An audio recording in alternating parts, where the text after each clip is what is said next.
Hey guys, Karen from Curl House. I'm a licensed cosmetologist, a certified trichologist, and the owner of the Curl House Hair Restoration Collection. And let me tell you this story. I did a big chop. I cut this lady, I cut all her hair off. A year later, she came back and her hair was like basically the same length. And I said, hey, have you been keeping your hair cut throughout this year? And she said, no, I haven't been keeping it cut at all. As a matter of fact, I haven't had it cut since you did it. And I thought, she said, my hair is not growing. And I started asking her a few questions about what she was doing to maintain her hair. And then like a light bulb went off. And I realized it's not that her hair was not growing. She just was not retaining the length that grew. So that is what we are going to talk about today. How do you keep the hair that you grow? I'm going to give you the 5 keys to length retention. Now keep in mind, your hair grows from here, right? So if your hair is growing here, but if you're not seeing any length here or anywhere around your hair shaft, then that means your hair is probably breaking. So it's growing, but you're not able to keep the length. And what I've noticed over the years as a hairstylist, that many women don't know how to maintain the length of their hair, and their hair is breaking. So these 5 keys to length retention. Number 1, you gotta moisturize and seal your hair. So when I say moisturize, I mean putting a water-based product in your hair. Water. You want water to be the first ingredient in your moisturizer or in your leave-in conditioner. You have to keep your hair hydrated. As you know, natural hair is naturally dry. Your hair and scalp, well, your scalp produces sebum here. And because our hair is curly, that sebum just can't travel down the hair shaft. That's what makes our hair dry. And when our hair is too dry, it breaks off. That is why it is important that you get in the habit of moisturizing your hair regularly.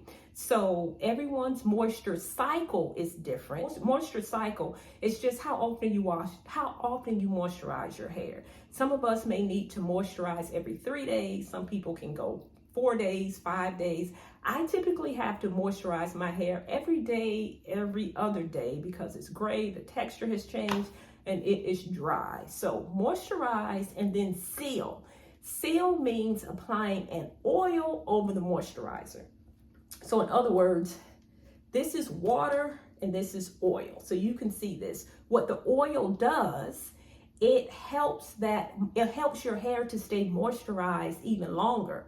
So it locks in the moisture. So what moisture does in and of itself, eventually is going to evaporate, right? So when I say moisturizer, remember I mean water-based. It's going to evaporate. If you are applying an oil over your moisturizer, then it's just going to keep the hair moisturized even longer. And that's what you want. The longer your hair is hydrated, moisturizer, the less susceptible to breakage it will be. So that's number 1. Okay, number 2, the second key to maintaining the length of your hair is to deep condition.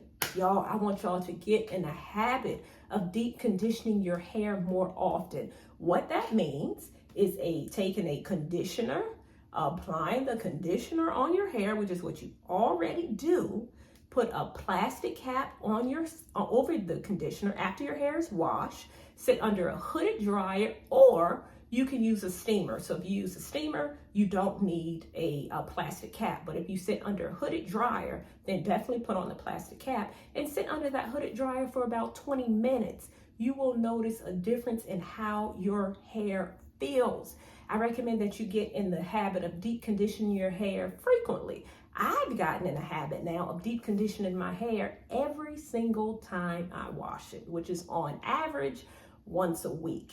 Or if I go every 10 days, every 10 days. But I will put that plastic cap over my hair with the conditioner every single time I wash it now, because my hair, again, it is drier because of the gray. So get in the habit of doing a deep condition. And if you don't believe me, I encourage you just to try it. Try it. Just the next time you wash your hair, take your conditioner. If you want to add a little bit of oil to your conditioner, you can. You'll notice a difference in how your hair feels. I promise you'll notice a difference. So in addition to deep conditioning, which is usually a moisturizing conditioner, you want to balance it with protein. So a protein treatment, you may not have to do a protein treatment as often as you did when your hair was relaxed, because your hair is not relaxed. So the protein structure of your hair is not broken down the way it is with relaxed hair. But for those of you who apply a lot of heat to your hair, if your hair has permanent color in it, then you definitely need a protein treatment. Again, if you're flat ironing it a lot, if you're twisting and retwisting a lot, if you're exposed to the sun, all those things can break down the protein structure of your hair. So you want to get in the habit of doing a protein treatment about once a month. Now, if you don't have any of those things, you can still do a protein treatment as well. Some people do them once a month. I typically do the protein treatment every 4 to 6 weeks. Because I do wash my hair, I'm manipulating it with doing all my wash and goes, and all of that stuff will weaken the hair. So balance your deep moisturizing treatments with your protein treatments, and guess what? Your hair will be strong and it will be less susceptible to breaking. All right, number 3, you got to get those ends trimmed, ladies and gentlemen. Get in the habit of getting a trim. Now your hair, the ends of your hair, it's just old. So what you see here has been on your head the longest. That's a part of the hair that's been exposed to your comb, exposed to products, exposed to the sun. And that part is just the oldest, the weakest part of your hair. And that's the part where you will start to get split ends. So a split end is one strand of hair splitting. Let me see if I can use Tanika to show you. Okay, here's Tanika. If you can see here, this is, I've used this example before. Hopefully you can see it. Now this piece of yarn is supposed to be a hair strand. Can you see at the bottom? This would be similar to a split end. So what happens, this piece of hair, because it's old and dry, it starts to split. It goes from one strand to 2 strands, or sometimes even 3 strands. And if you can see as I'm touching it, some of those strands, because the hair is weak, is breaking off. That's what happens when you need your ends trimmed. The ends of the hair start to break off, and that split end will start to move further and further up the hair shaft, making your hair weaker. So I recommend that you get a trim every 3 to 4 months, or once a season. Some people will wait even 6 months to get a trim, but get in the habit of getting a trim regularly. Now, a trim is just that. You're not cutting off a lot of hair. It's just the ends.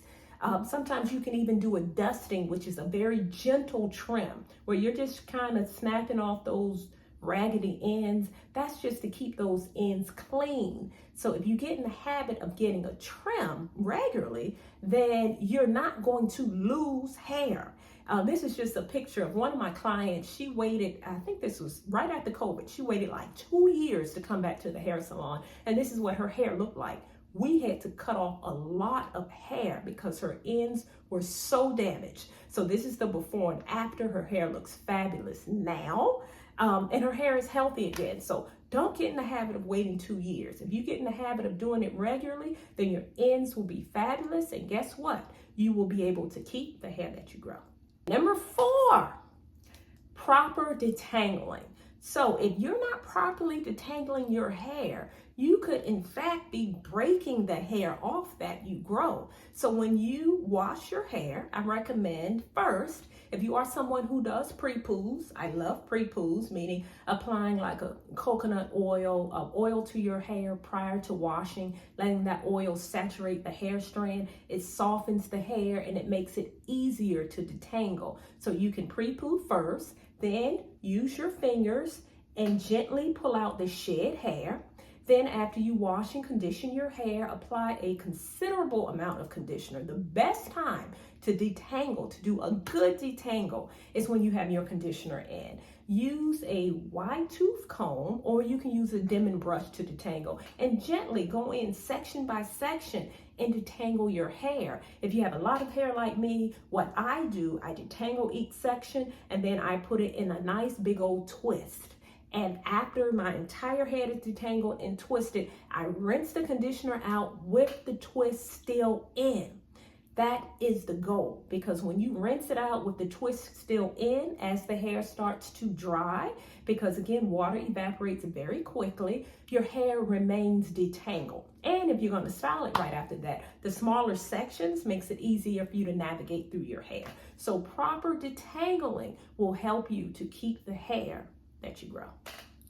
Okay, and the fifth thing that you can do is to incorporate more protective styles. Now, protective styles are not for everyone, by the way. You don't have to do protective styles to keep the hair that you grow, but for people that have a lot of hair, who are constantly combing their hair, the detangling process is long, takes a long time. That process of grooming the hair, which is normal and natural, sometimes that process of grooming the hair can gradually lead to hair that kind of breaks off, right? So, because during that process, when you're grooming, that is when your hair is wet, that's when your hair is most fragile. So that's why I went back to that detangling process. Make sure you detangle properly. But if you go on protective styles such as braids, two-strand twist, sometimes you can put on a wig. I will slap on a wig with the quickness. These are like styles that you can do where you're not constantly grooming and manipulating your hair and just kind of giving it a break from that whole styling and detangling process. That too will help you to retain the hair that you grow. Okay, I hope these tips have helped you on your journey for hair length. I encourage you to incorporate all of them, 4 of them, 2 of them, or at least one of them. Do something different if you're not doing it. And that is definitely going to help you to keep the hair that you grow. If you are someone who's interested in incorporating health, lifestyle practices in your hair growth journey, I encourage you to join my wait list for my health and hair program that will be launching soon. I hope you liked the video. Give me a thumbs up if you do. And until we talk again, stay back.